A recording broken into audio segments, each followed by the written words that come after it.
A conversar básicamente sobre lo que es vías de administración nada más, porque las otras clases ya le tocan a otros docentes, los sectores que saben cómo aplicar la arquitectura farmacológica.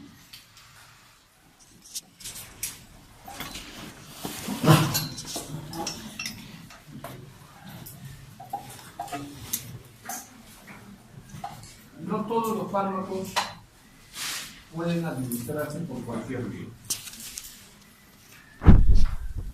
Y todas las vías no son igualmente efectivas dependiendo del paciente. Me explico. El otro día estábamos en un sitio alejado. Había una antalgina que le llama a la gente un metanol en ampolla. No había ningún otro antibiótico. El segundo tema era de que no había una fiebre tan alta como para una inyectable. Y tercer tema, lo ideal del metamizol es administrarlo de manera lenta, ¿no? Y de preferencia diluido. No había todos los componentes para administrarlo por esta forma.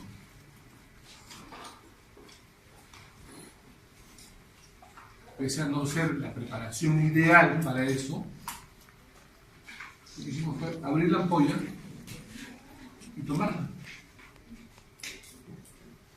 Porque el metamizol puede administrarse por vía oral o por vía no oral.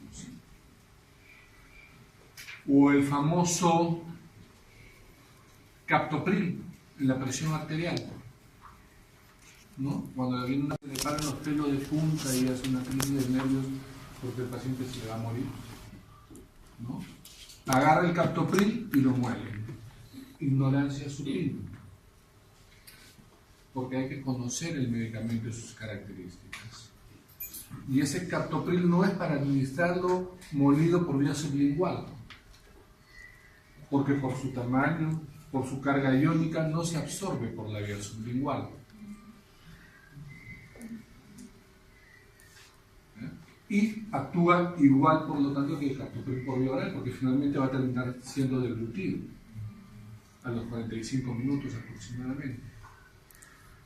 O el ketorolaco. El ketorolaco o es ampolla o es vía oral. Casi todos los ketorolacos biorales tienen la misma característica. Pero un laboratorio X ha sacado un ketorolaco de absorción sublingual, que es el único que hay. Si ustedes administran cualquier ketorolaco convencional con la vía sublingual no se absorbe, pero por el preparado permite que se absorba rápidamente y el periodo de latencia es tan rápido como una inyectable. Entonces el medicamento va a depender de sus características para poder elegir la vía precisa. 1. 2. Lo que he apuntado acá. Siendo los 3 pacientes con gastritis, están en diferentes estados hemodinámicos. El primero tiene un dolor epigástrico, le han hecho endoscopía y le han dicho tiene gastritis. Entonces el médico internista, el médico general, el gastroenterólogo, omeprazol vía oral, subcitrato de bismuto, jarabe, ¿no? Muy bien. Por la boquita. Pero el segundo problema ya viene como un síndrome doloroso con antecedente de gastritis. Hay que evaluar bien si en ese síndrome doloroso agudo hay que ver si ese abdomen agudo es quirúrgico o no, porque si va a ser quirúrgico, cualquier cosa por la vía oral puede hacer de que en el proceso de inducción de la anestesia el paciente tenga náuseas y vómitos y se pueda potencialmente aspirar y complicar un paciente. Entonces, hay que tener cuidado con la vía que elegimos. Y el tercero me viene en shock hipovolémico, o sea, con la presión baja, con hipoperfusión tisular, despierto sí, pero con hemorragia digestiva alta, viene botando sangre por la boca. Ese paciente, no le voy a decir, está botando sangre por la boca, está vomitando sangre, abre la boquita para tomar tu pastilla. Evidentemente no, porque no es la mejor vía. Ese paciente tendremos que considerar una vía endovenosa, pasar fluidos endovenosos, y el omeprazol que lo daba acá por vía oral será acá por vía parenteral. Acá yo deberé considerar cuál es la mejor vía según el presunto diagnóstico. No es lo mismo, y fíjense que acá pongo lúcido, orientado en tiempo, espacio y plazo. No es lo mismo cuando nosotros administramos a un inconsciente, como usamos la vía oral, porque se necesita que degluta. ¿Cómo administramos la vía oral en un niño pequeño, en un lactante, cuando no sabe ni deglutir sus alimentos? ¿O cómo le dan a un esquizofrénico con agitación psicomotriz una vía oral? No sé, hay que calcular, ahí se le pone. Entonces, el paciente para elegir la vía, ¿cuál es su condición general? Habrá que considerar todo eso. Vías inmediatas o directas son las que van de frente al lugar donde va a ser distribuido o al lugar donde va a actuar. Y ahí tenemos casi todas las que son invasivas: la intradérmica, subcutánea, muscular, intravascular, con todas sus vías, sea endovenosa, intraarterial o intracardíaca, en los casos de la reanimación cardiopulmonar, intraperitoneal, pleural, intraarticular, intraósea, intrarraquídea e intraventricular. Y las vías mediatas o directas o indirectas son aquellas que deberán pasar un proceso de absorción. Y ahí tenemos la oral, la sublingual, la rectal, la respiratoria, la dérmica, la genitourinaria, la conjuntival y la óptica. La más ampliamente utilizada vía de administración es la vía oral.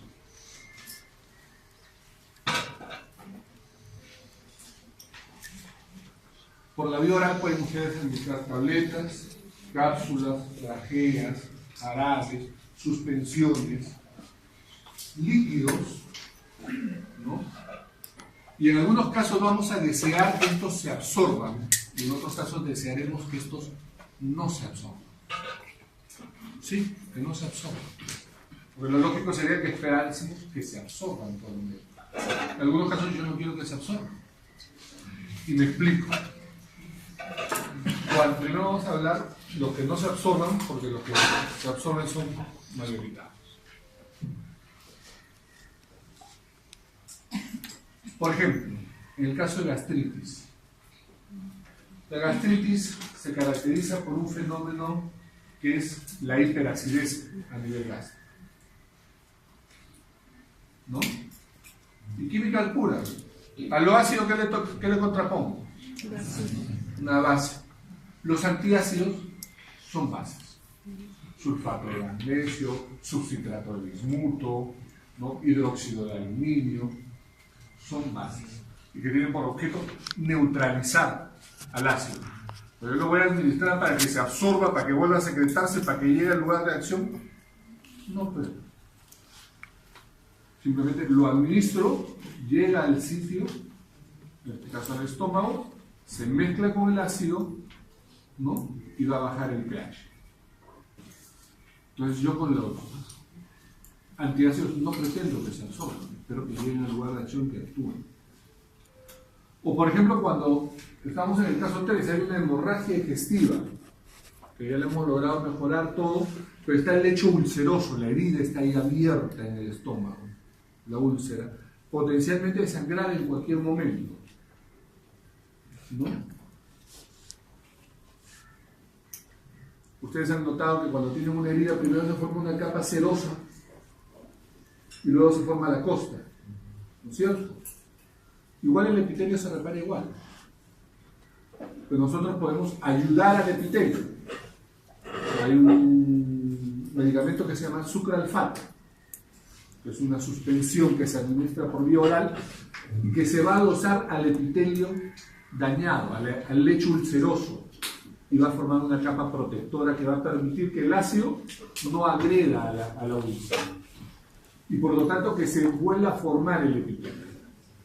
Segundo caso, que yo no quiero que se absorba. Tercer caso, Paciente con un cáncer de colon. Hay que hacer una colectomía o una hemicolectomía, retirar la mitad del colon o todo el colon.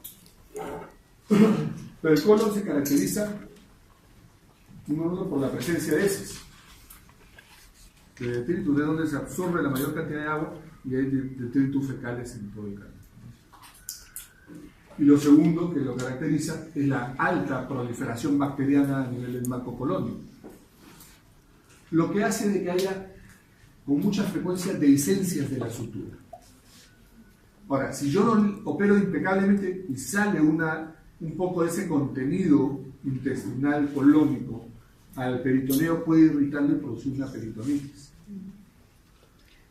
Entonces comenzamos a hacer lavado para el colon. Pasamos una sonda y aplicamos líquido. Y en segundo lugar, le aplicamos un antimicrobiano, en este caso neomicina, un aminoglucosa, para limpiar el tubo digestivo. ¿Para qué? Para poder operar de manera limpia, sin contaminar, poder hacer la reparación y que haya el mínimo posible de dehiscencias. ¿Ya? ¿Qué otro caso? El más frecuente, estreñimiento. ¿No? Los laxantes tienen por objeto estimular la motilidad gastrointestinal y en líneas generales no se absorben. ¿No? Bueno. Entonces son fármacos que pretendo que no se absorban. Quiero que actúen intraluminalmente en el tubo digestivo. Segundo grupo de fármacos. Me estaba olvidando de esto. Hay un grupo de fármacos que ni siquiera se me deben ocurrir administrarlos por esta vía. Porque ni siquiera que no se van a absorber, sino que van a ser inactivados, van a ser destruidos. ¿Cuáles son estos? Son algunos antibióticos y preparados algunas proteínas, sobre todo hormonas. Por ejemplo, está diciendo algo interesante ahí el joven. Por ejemplo, las insulinas son de administración subcutánea o endovenosa. No, las hormonas son de origen proteico. La insulina es una proteína. Hormona, pero proteína. Entonces, al entrar en contacto con el pH se desnaturaliza, y al desnaturalizarse se inactiva y pierde su actividad. La insulina es uno de ellos. Existe la penicilina como antibiótico, pero la penicilina como tal, la penicilina benzatínica, la sódica, la clemizol, cualquiera de ellas se administra por vía, en unos casos intramuscular o endovenosa. No hay penicilina propiamente dicha de esa generación que se administre por vía oral, porque se inactiva en el estómago. Los derivados penicilínicos de las subsiguientes generaciones, llámese ampicilina, amoxicilina y todas ellas, sí se administran por la vía oral, porque resisten el pH gástrico. Otro caso de otro fármaco, los aminoglucósidos. No hay aminoglucósidos por vía oral. Todos los aminoglucósidos se administran por vía intramuscular o por vía endovenosa. Por la misma razón que la penicilina. El pH gástrico los desnaturaliza.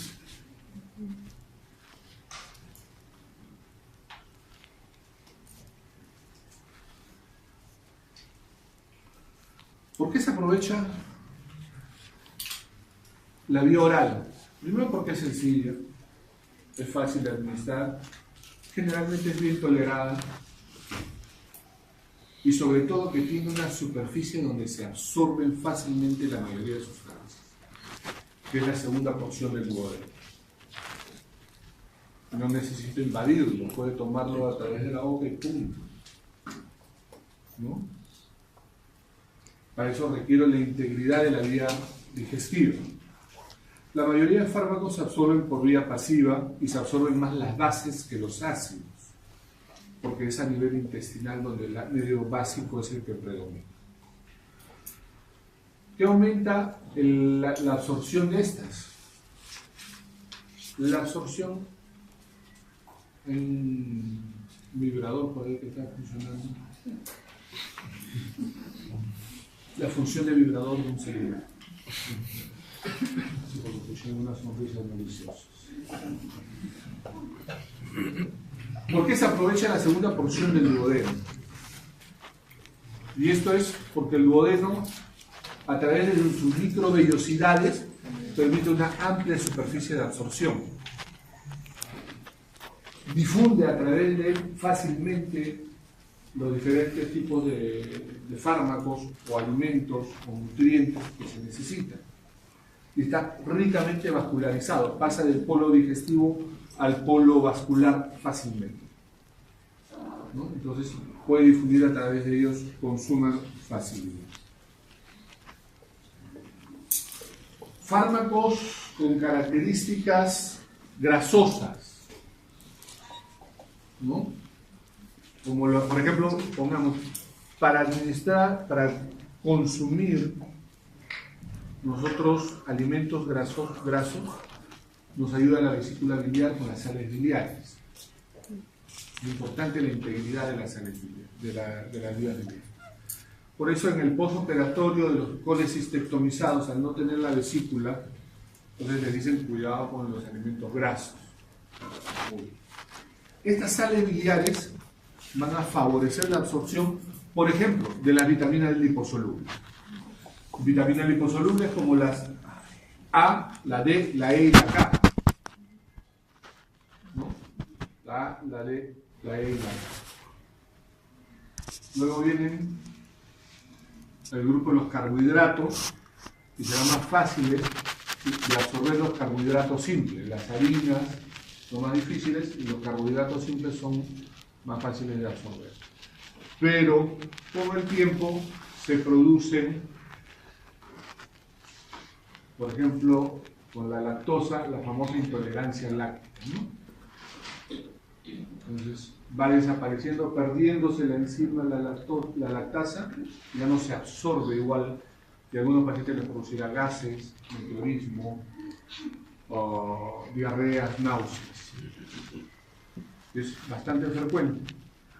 Entonces ahí podemos administrar, y han traído al Perú, menos mal, lactasa artificial para favorecer la absorción de la lactosa, ¿no? Ya esto ya hablamos también de esto. Bueno. Pero hay casos de que yo necesito el problema del tubo digestivo, aunque sea agua, para pasar de la boca al duodeno, necesito un tiempo mínimo. Tiempo aprox 15 minutos. 15 minutos. Pero a veces yo estoy ante una emergencia y necesito todo rápido. Entonces la alternativa es una vía endovenosa. Pero a veces necesito actuar tan rápido, uno está en emergencia y el paciente con infarto de miocardio y, señorita, canalizar vías, ¿no? Y en algunos hospitales le dan la receta, vaya a traer la jeringa y todo. Antes eso me ha pasado 15, 20 minutos. Y no estoy para esperar. Yo tengo un infarto. Muy bien. Levante la lengüita y le pongo la pastilla debajo de la lengua. Generalmente es un nitrato. En el Perú tenemos el dinitrato de isosorbide de 5 miligramos por día sublingual. Cuando el paciente tiene dolor de pecho, típico de características cardíacas, y uno le toma en la emergencia o está en su consultorio y sabe que es una angina, ¿no? Levanta la lengua, lo pone ahí, la pastilla se absorbe tan rápido, al minuto ya se está absorbiendo y a los 3 a 5 minutos está alcanzando un efecto bastante significativo. Tal es así que cuando le digo a mis pacientes, a los 5 minutos le debe haber pasado el dolor. Si a los 5 minutos no le pasa el dolor, puede aplicarse una segunda pastilla de isosorbide. Y si no le pasa con la segunda pastilla a los 5 minutos, se viene al hospital. Entonces al paciente que llega a emergencia se le pone su sorbida sublingual hasta que le canalicen una vía para ponerle los fármacos.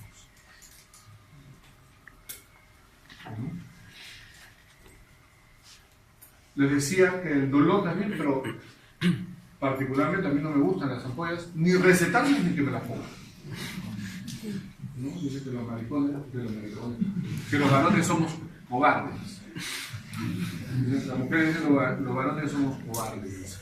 Ellas aguantan dolor, parto y todo. Los varones nos acobardamos ante el dolor. Yo he visto un comando desmayarse ante una jeringa. Comando del ejército, es más grande que yo, ropero era. ¿No? Vio la jeringa y se puso mal y se desmayó. Espectacular. El hecho es de que entonces han diseñado el Dolmix, que es el ketorolaco por vía sublingual. Hay otros fármacos también para este efecto. Se coloca debajo de la lengua y utilizan la mucosa oral como medio de absorción y fundamentalmente la que está debajo de la lengua, porque ahí pasa una venita, ¿cómo se llama? ¿Ah? ¿Alguien la dice por ahí? ¿Ah? Sublingual. Generalmente usa el mismo nombre, pero es la ranina. Es la vena ranina. ¿No? Y esta va a drenar directamente a la cava superior. Y la cava superior está ahí nomás en el corazón. Demora menos de un minuto entre que se administra, se comienza a absorber y comienza a llegar al corazón. Por lo tanto, para distribuirse la sangre, en un minuto comienza su distribución. En 2 minutos ya está siendo distribuida. Un fármaco por la vía oral, desde que ingresa, se desagrega, se mezcla, se digiere, está en el estómago hasta que el píloro abre para que pase el duodeno y comienza a absorberse 15 minutos. Se absorbe y muchas veces un porcentaje se va hacia el hígado, tiene el primer paso hepático, y otro porcentaje se va a la circulación. En el hígado un porcentaje se inactivará, ¿no? Y regresa a ser secretado y es reabsorbido nuevamente a nivel del duodeno. Tiene doble paso hepático la vía oral. La vía sublingual no tiene doble paso hepático, por lo tanto la biodisponibilidad de estos fármacos es mayor que por la vía oral. Porque el fármaco, el nitrato lo podía haber administrado por la vía oral, pero hubiese demorado más y un porcentaje se hubiera inactivado a nivel hepático.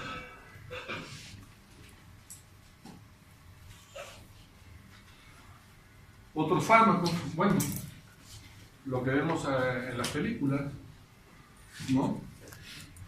Al margen del hecho de la inhalación nasal de la cocaína, ¿no? También existe cuando lo utilizan por la vía oral. ¿No han visto en las películas, por ejemplo, que agarran la cocaína y cuando se la untan en la cavidad oral? Pues también. O incluso en otros epitelios mucosos también hacen lo mismo, que no vamos a entrar en pormenores. Y luego viene la vía rectal. Potencialmente toda ostomía, toda boca, todo orificio puede ser tangible de administrar un medicamento. Y la vía rectal está dentro de él. Es muy utilizada en los niños porque los niños no toleran la vía oral, pero también es fastidioso un pobre niño hincarlo a cada rato, ¿no? Muchas veces el niño no colabora y le da sus gotitas y el niño lo bota. Y de encima que lo bota te vomita. O de repente ya viene con vómitos, entonces ¿cómo le das por vía oral? ¿Lo vas a estar inyectando? Pobrecito. Entonces lo pones con el poquito para arriba, separan las nalguitas y le pones un supositorio, ¿no es cierto? Pero generalmente el supositorio no debe ser brasileño. Eso que todos los brasileños o más grande del mundo. Entonces colocamos, pero hay que colocarlo adecuadamente. ¿Qué sucede si la ampolla rectal está muy llena? podemos producir de que el niño se haga su dos. O de repente no está tan llena, pero lo colocamos acá. Y justo lo hemos puesto en el centro de la caquita. No se va a absorber ahí. Cuando se coloca el supositorio tiene que ponerse hacia una de las paredes para que este contacto con la mucosa se deshaga y se absorba. Porque si lo ponemos a medio de la caquita, no se va a absorber. ¿Correcto? ¿Y por qué utilizamos la vía rectal? Porque tiene una gran irrigación pudenda, ¿no es cierto? Una gran irrigación pudenda que uno irá a drenar hacia el sistema portal y luego a las cavas y otro drenará directamente al sistema cavas, ¿no? Cavas inferiores. Pero todos los fármacos por vía rectal yo voy a querer que se absorban, pues no. Pues no. Porque tenemos los famosos enemas evacuantes, ¿no? O tenemos los supositorios de glicerina en personas que tienen impactación fecal, ¿no? Cuando el paciente no puede hacer y la deposición está ahí pegada, no sale porque está dura, pétrea, ¿no? Y el tipo pobrecito puje y no sale. El supositorio de glicerina o la glicerina tiene por objeto lubricar las paredes para que pueda salir la deposición. En cambio, los enemas tienen por objeto estimular, llenar la ampolla rectal, estimularla y hacer que se produzca la evacuación. Pero ambos tienen por objeto que no sea absorbido tampoco por esta vía. A diferencia de lo que sería un antipirético, un supositorio antipirético en el caso de los niños, que sí pretendo que se absorba por esta vía. Y es de utilidad en niños y pacientes inconscientes. ¿Niños por qué? Porque colaboran. Y pacientes inconscientes porque no pueden consumir la vía oral. Luego vienen las vías respiratorias. Y la vía respiratoria va de la naricita al pulmón.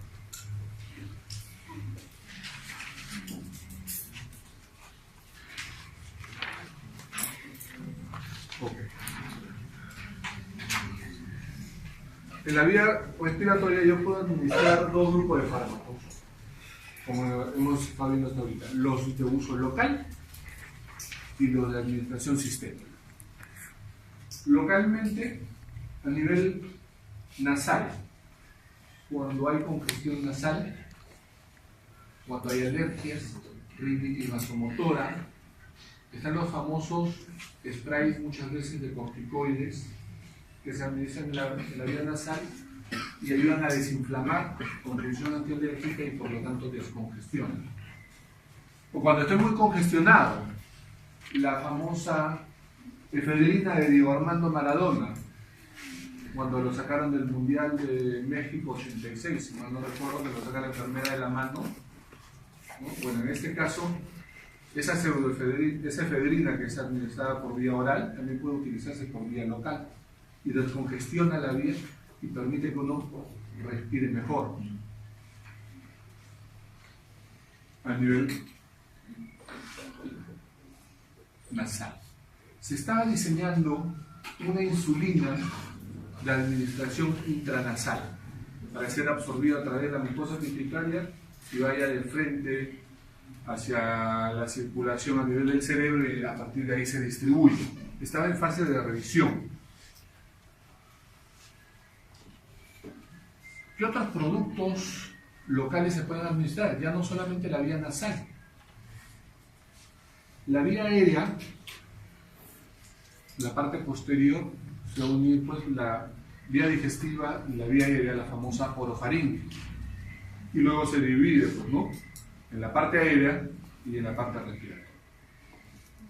Los sprays inhalatorios se administran por la boca, es cierto, pero van a la parte, al inhalar, van a la parte respiratoria y se distribuyen al árbol bronquial y actúan de manera local. Los inhalatorios respiratorios como los beta-agonistas, el caso del salbutamol, el fenoterol o el salmeterol, y son utilizados para el tratamiento del asma bronquial. O los pacientes con enfermedad pulmonar obstructiva crónica, el bromuro de hipatropio, el diotropio, que son inhalatorios. Suelen ser sprays. Y a ellos se suele utilizar, asociar corticosteroides, porque muchas veces el problema alergénico está ahí asociado. Muy bien. ¿Hay otra forma inhalatoria? Pues claro, ¿no? En los hospitales, o también hay nebulizadores, ¿no? Uno se coloca una mascarita y comienza a respirar tipo Darth Vader, ¿no? ¿Ya? Con la máscara ahí, y aspira, prepara en una solución de cloruro de sodio o de agua destilada, le pone unas gotitas generalmente de fenoterol o de salbutamol y eso lo inhala. Por objeto, producir broncodilatación y alivio del espasmo. El efecto es muy similar al inhalador, pero al tenerlo acá de manera permanente permite una mejor absorción. A veces cuando uno está con la crisis de asma, no tiene la paciencia ni el pulmón para inhalar y mantener el oxígeno dentro de la caja torácica. Porque no hay la capacidad para hacerlo. Muy bien. Y todos estos son fármacos a nivel local. ¿Fármacos sistémicos? Pues claro, ¿no? Ustedes recuerden a nuestros amigos héroes anónimos, los anestesiólogos, ¿no? Solamente su familia sabe que trabajan de médicos, los pacientes no se acuerdan de los pobres anestesiólogos. Y encima con máscara, peor, los pasan por la calle y no saben ni siquiera que ellos les dieron anestesia. Entonces comienzan, preparan sus ceboranes, sus fluoranos, o como era antiguamente, cloroformo, éter, etc. Óxido nitroso. Sea cualquiera de estos, los gases volátiles, gases o líquidos volátiles como el ceborane o el fluorano, se administran por vía inhalatoria. En gases se administra, ellos respiran, ¿no? Y cuando ponen la máscara en la película no sale el puente 1, 2, 3 y se queda dormido. Exactamente, ¿no? El paciente inhala, ¿no?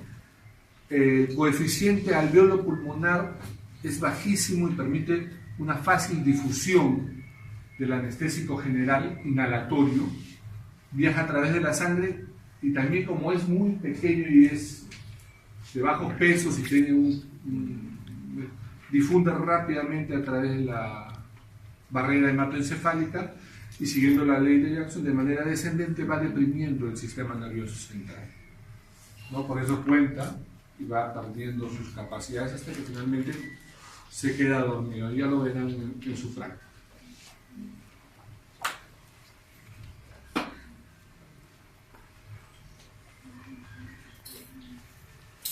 Con respecto a los inhalatorios corticoides que hablé en el asma bronquial, me estaba olvidando el hecho de que las inhalaciones de los sprays tienen que hacerse de manera adecuada. Doctor, estoy con taquicardia y viendo las causas de taquicardia, bueno, el asmático. Ya. Yo utilizo el spray como 20 veces al día. 20 veces al día. ¿Y cómo lo usan? Ahí agarra, plac, ya. No se administra así, ¿no? Agita, spray, inhala y mantiene, por lo menos idealmente alrededor de 10 a 20 segundos en los pulmones. Y luego exhala lentamente por la nariz. O de preferencia si está en su casa con aerocámara. Muy bien. En el caso de los corticosteroides asociados, uno tiene que enjuagarse la boca después de usarlo. Porque la idea es que vaya al pulmón y se inhale. Pero si uno no se enjuaga la boca, el corticosteroide produce llamémosla una inmunosupresión local a nivel de orofaringe. Y puede hacer una candidiasis oral, una candidiasis mucofaríngea, dolorosa, que hace úlceras y produce disfagia, con placas blancas a nivel de la orofaringe. El paciente que utiliza corticosteroides inhalatorios debe enjuagarse la boca después de utilizarlos. Los pacientes que son sometidos a anestesia inhalatoria y son intubados presentan irritación orofaríngea, dolor en el postoperatorio y muchas veces tos. Bueno, ya hablamos de la mucosa rinofaringea hace un rato. Hablemos de la vía dérmica. Y la vía dérmica es la continuidad de toda la piel, a nivel de cualquier parte de la piel. Y van a tener, por ejemplo, en primer lugar, la administración de analgésicos, el crema. Y la idea de ese analgésico no es que actúe sistémicamente, ¿no? Es cuando tienen un dolor localizado, un traumatismo, un dolor lumbar, una contractura muscular, etc.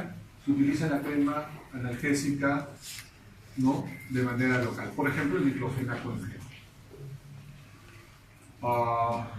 Hay pacientes que tienen dolor, como serían, por ejemplo, las famosas neuralgias, sumamente dolorosas, y alguna de ellas, como la neuralgia trigémino llamada, ¿no?, puede llegar a causar hasta suicidios por el intenso dolor. Entonces, hay parches de anestésicos locales para bloquear la transmisión del impulso doloroso a nivel del nervio periférico. Existe, por ejemplo, el vicio que está menos, creo, me parece, que es el tabaquismo. Pero el que coge el vicio, vaya que es difícil dejarlo. Y ahora tienen una serie de opciones terapéuticas, del famoso cigarrito electrónico, que ya le han visto algunas observaciones, pero a nivel de la piel tienen los famosos parches de nicotina, a diferentes concentraciones que van bajándolas gradualmente y se utiliza a través de la piel, ¿no? Para los pacientes cardíacos, que hablábamos hace un rato, los pacientes con infarto, muchas veces cuando salen ellos salen con una lista que es una farmacia, y que en vez de tomar pan de señal de salud no toman pastillas por la cantidad de pacientes. ¿Ya? Entonces, si ustedes le quitan 2 pastillas es bastante. Existe el parche transdérmico que se pega, el parche transdérmico de nitroglicerina, ¿no? Las mujeres, la terapia de reemplazo hormonal, ¿no?, puede ser utilizado los estrógenos por vía transdérmica. Se coloca ahí de 1 a la semana y de 1 al mes. Entonces, hay varios usos y tiene también las cremas, por ejemplo, para las infecciones dérmicas o para las infecciones dérmicas bacterianas o infecciones dérmicas micóticas. Hay cremas antibióticas, hay cremas antimicóticas para esto, ¿no? Muy bien. La vía dérmica. La vía genitourinaria, más que la urinaria, porque la urinaria prácticamente se coloca así, ¿no?, es la vía genital. Y en la vía genital, básicamente, más que la del varón, es la de la dama. A través de la vía vaginal se pueden utilizar diversos tipos de fármacos porque tiene la mucosa vaginal que permite una buena absorción, pero además necesita un pH adecuado, una lubricación adecuada y muchas veces es objeto de infecciones vaginales, ¿no?, que pueden condicionar molestias, o muchas veces tienen, a propósito de esto, los famosos descensos, ¿no? Entonces, se administran una serie de medicamentos por esta vía. Y tenemos, por ejemplo, los antibióticos en el caso de infecciones, o fármacos antimicrobianos en general, que pueden pasar por la clamidia trachomatis, pueden pasar contra diferentes tipos de infecciones, ¿no?, que se utilizan para este tipo de pacientes. Los estrógenos, y tenemos en el caso de los estrógenos la terapia de reemplazo hormonal. La mujer puede tener en la fase de la menopausia, del retiro de sus hormonas, sea natural o sea por medios quirúrgicos, porque tenían que retirarse los ovarios, puede tener síntomas generalizados o no. Si tiene síntomas generalizados, que no tienen mayores molestias o toleran muy bien las molestias, pero tienen un problema a nivel vaginal, que la vagina por falta de estrógeno se seca. Y fundamental para una relación sexual adecuada es de que la vagina esté lubricada, húmeda y elástica, ¿no?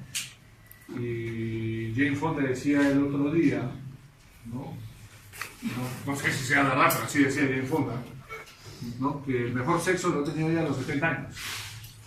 Bueno, las mujeres no son como los varones. Los varones sí son enfermos. Las mujeres, gracias a Dios, son una dama, como dice su nombre. Y muchas veces ellas, cuando se retiran las reglas, también el deseo como que baja un poco y cambia. Pero si tienen una pareja permanente, el varón va a estar ahí fastidiándola y será bien o será mal. Dicen que lo que no encuentra en la casa lo busca en la calle. Entonces hay que tenerlo cuidado también. La relación de pareja se tiene que cuidar ambos. Pero la idea tampoco es que a ella le duela, le fastidie o le incomode, porque muchas veces porque duele, fastidia o incomoda, no hay más relación. Entonces, el colocar óvulos, estrógenos a nivel de la vía vaginal permite un mantenimiento de la cavidad vaginal lubricado y permite mantener una vida sexualmente activa si es que tienen una pareja estable y quieren tener vida sexual activa. A las mujeres jóvenes, los famosos espermaticidas, ¿no? Que van a proteger muchas veces de los embarazos no deseados, pero hay una técnica adecuada para usarlo.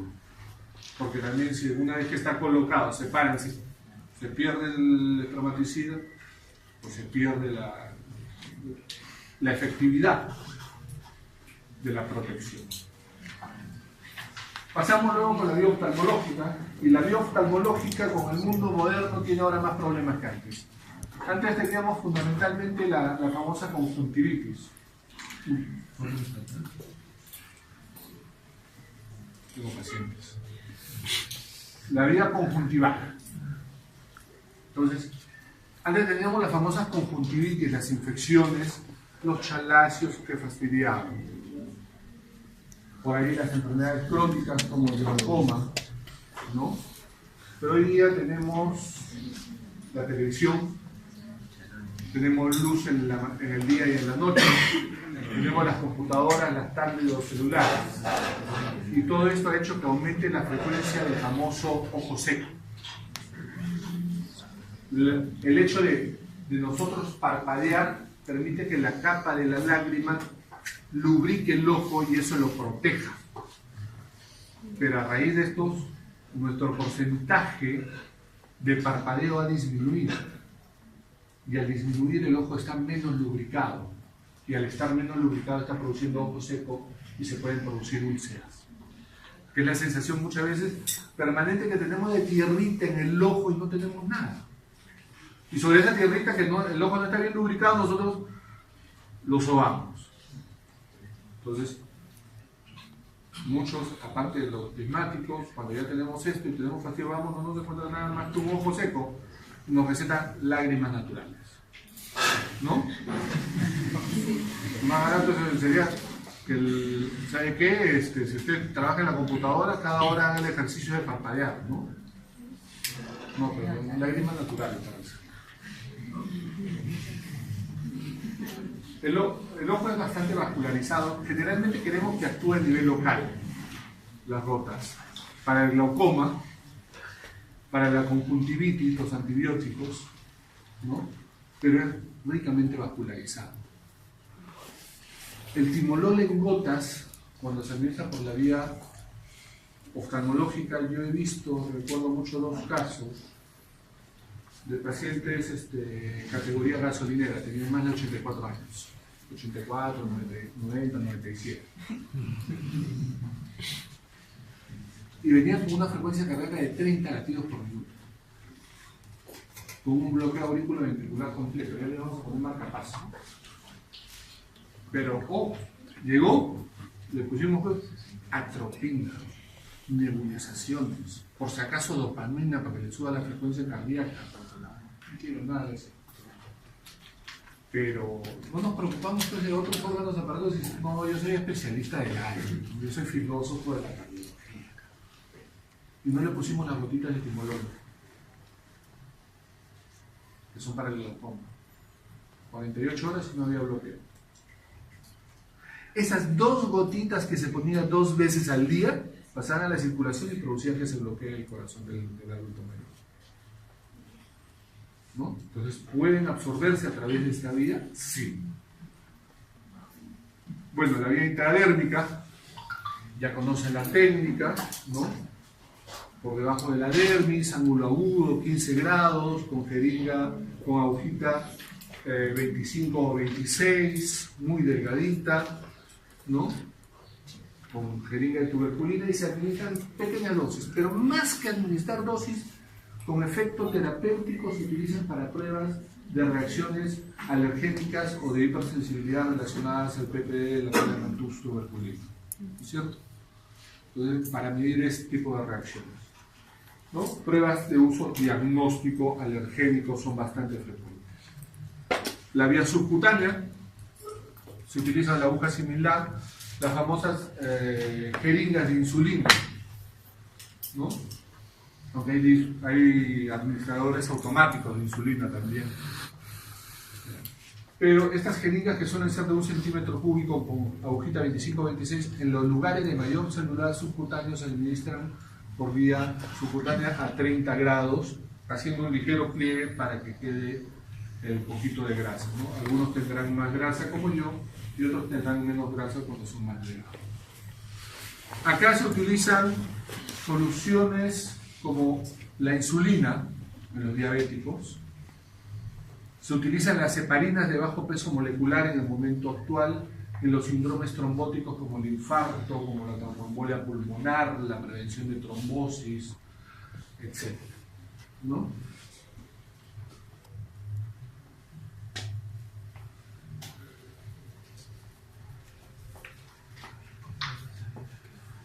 La vía intramuscular,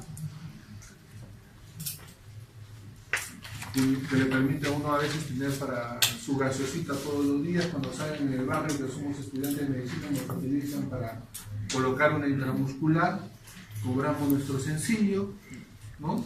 Y nos ayuda a colocar. Siempre hay que ver que estamos administrando para ver que no haya reacciones adversas, preguntar siempre con la salud, ¿no? Generalmente los glúteos es la región preferida, ¿no?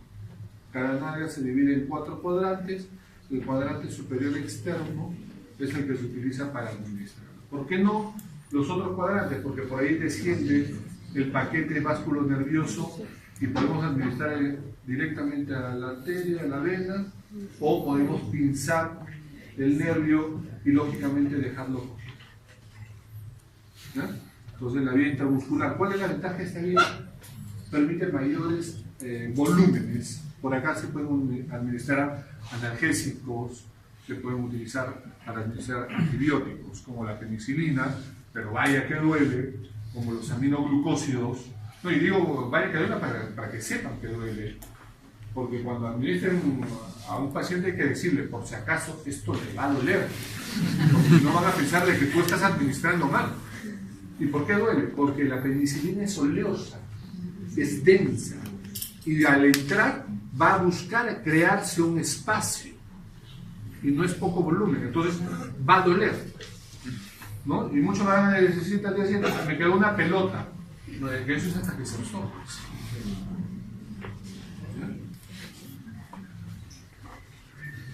El efecto comienza más o menos entre los 15 y 30 minutos dependiendo del fármaco.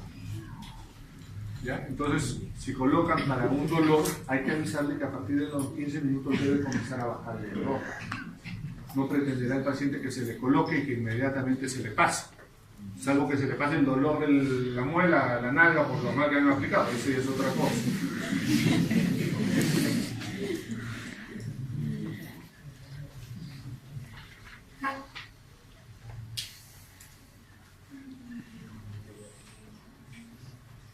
Muy bien, luego siguen las vías intravasculares. La vía intravascular más importante es la vía endovenosa, definitivamente.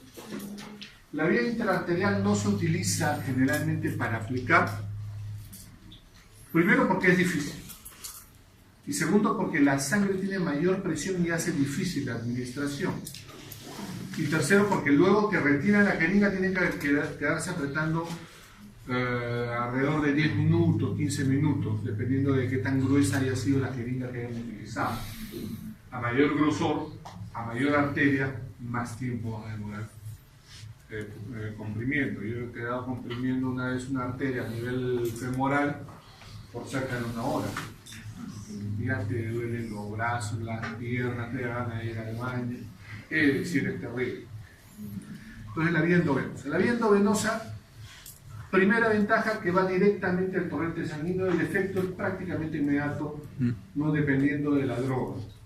Drogas en reanimación cardiopulmonar, ¿no? Como la atropina, como la adrenalina, la dopamina, la dobutamina, el efecto es inmediato. Dosis-respuesta, ¿no? Inmediatamente vamos midiendo, ¿no? Administramos adrenalina y estamos viendo el monitor si a veces aparecieron latidos, si aumentó la frecuencia cardíaca, ¿no? Porque el efecto es inmediato. Muy bien. Yo puedo administrar volúmenes diversos, volúmenes muy pequeños como volúmenes muy grandes. Los volúmenes muy pequeños, si son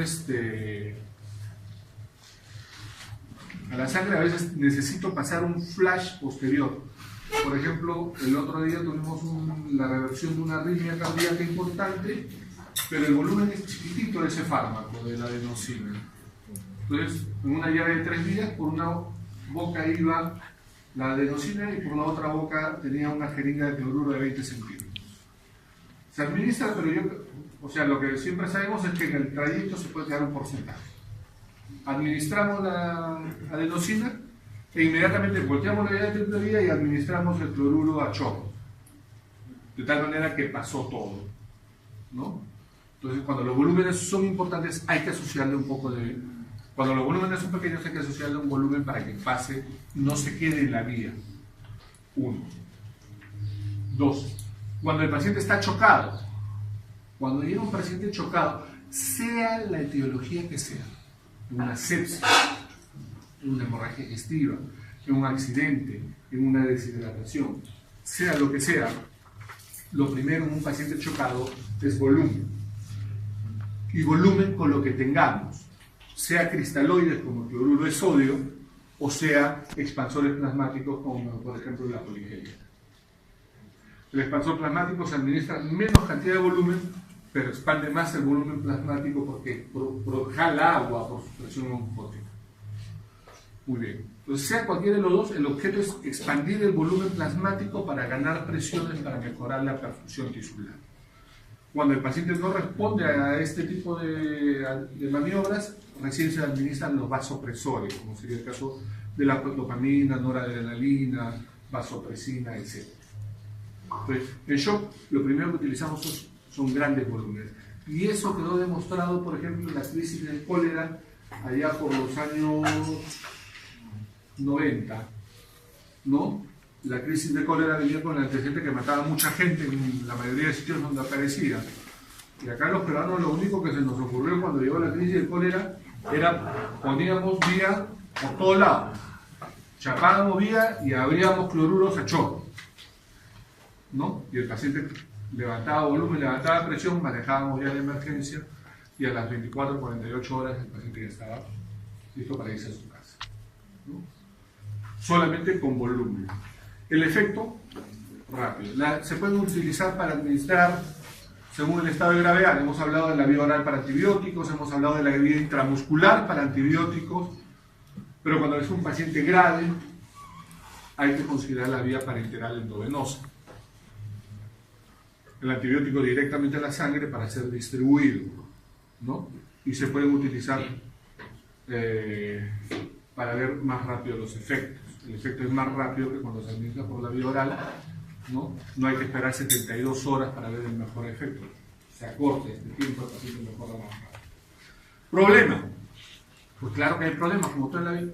Primero, tenemos que observar una correcta higiene, una correcta asepsia y antisepsia, porque si no, al canalizar una vía, podemos meter un germen y podemos hacer que el paciente, lejos de mejorar, a las 72 horas comience a tener problemas con una infección que nosotros debemos transmitir.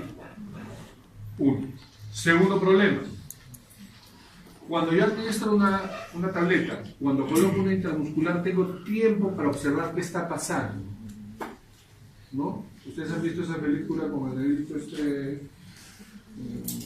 Hitch, creo que es, ¿no? En la que él se va a comer marisco con la chica, ¿no? Y al poco tiempo comienza a hincharse, ¿no?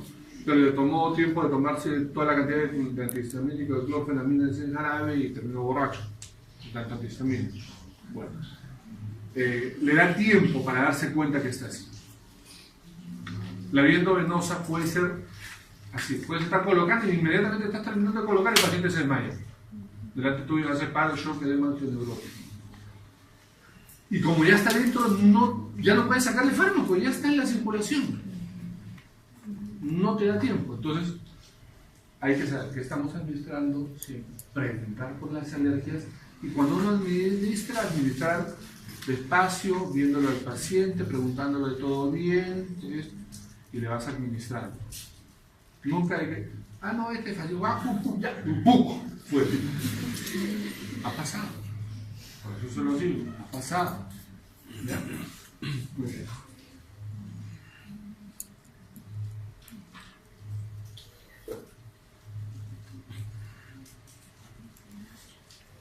Bueno, la vía intraperitoneal prácticamente por los riesgos y por los temas no se utiliza para administrar fármacos.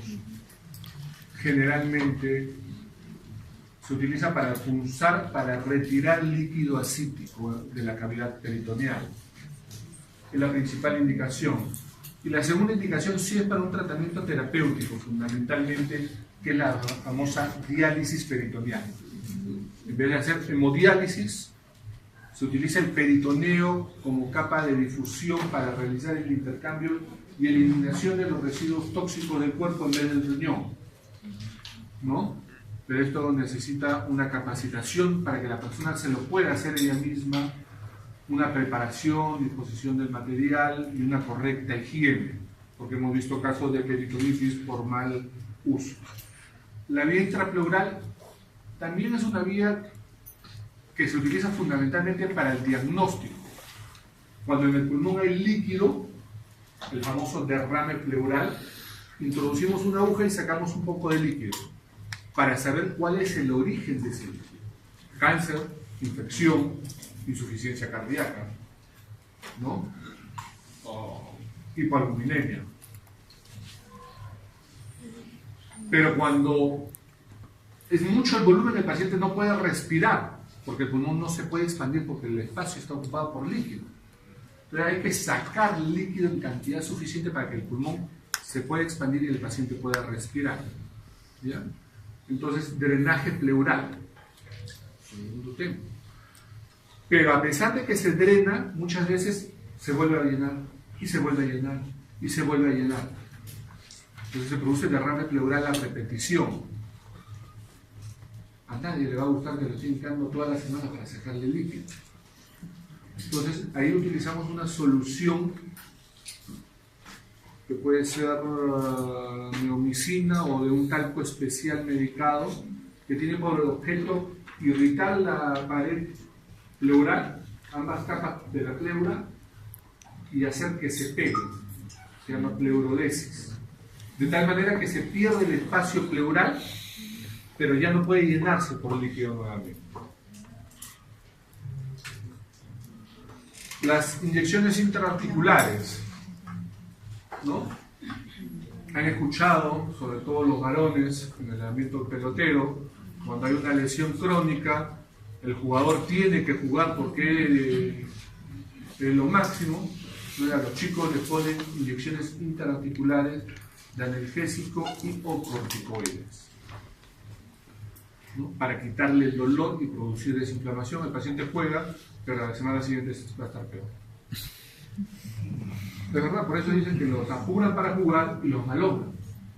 Entonces hay que tener cuidado. En los casos de artritis, artrosis crónica con gran dolor, es una alternativa. Es una alternativa. La intraósea o la intramedular. Bueno, la intraósea y la intramedular son técnicas especiales que se utilizan solamente en algunos casos y la utiliza solamente gente calificada, ¿no? La intramedular se utiliza para diagnóstico y tratamiento de las enfermedades de la médula ósea y para algunos tratamientos relacionados, por ejemplo, al trasplante de médula ósea, ¿no? Para el tratamiento del trasplante de médula ósea, en los casos de algunos tipos de leucemia. La intrarraquídea o intratecal al nivel del espacio subdural, ¿no? Del espacio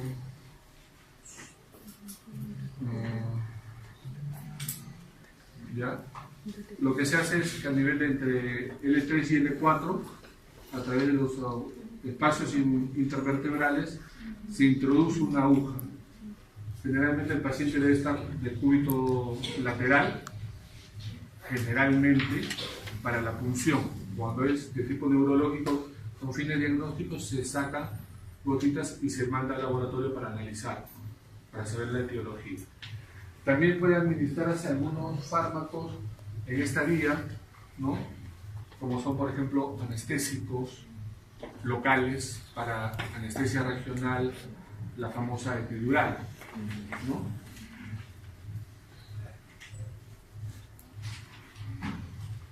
Ok, hasta ahí hemos llegado, jóvenes.